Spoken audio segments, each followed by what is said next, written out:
حضرت علی رضی الله عنه ته یو کس راغی او عرض یې وکړ: بې حده په مشکلاتو کې ښکیل، زړه مې خفا او له ملګرو نه مې بیزاره یمه. فکر کوم چې الله تعالی پرېښی یم، ته راته دعا او نصیحت وکړه. حضرت علی رضی الله عنه ورته وفرمایل: کله چې د هم په ژوند کې مشکلات په ډېرېدو شي، نو پوه شه چې الله تعالی تا ته ډېر څه درکوونکی دی. او د الله تعالی په وړاندې چې کله د کوم انسان عزت په ډېرېدو شي، نو د هغې امتحانونه هم هماغومره سختېږي. او دا هم په یاد ولره چې ناشکري د الله تعالی نعمتونه بیرته ګرځوي. د الله تعالی نه لوی لوی امیدونه ساته او خلکو ته د دعا ویلو نه ډېره غوره ده چې داسې عمل پیل کړي چې د خلکو د زړونو درته دعا راووځي. او هغه الله چې د ونو په څانګو ویدې مرغۍ غورځېدو ته نه پرېږدي، نو هغه تا څنګه هم داسې پرېښودی شي.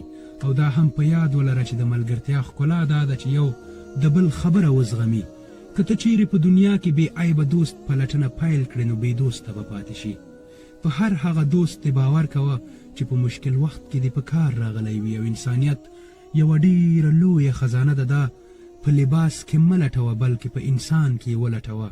صبر یو داسې خزانه ده چې هیڅ وخت د غورځېدو ته نه پرېږدي، نه د چا قدمو ته او نه د چا له سترګو.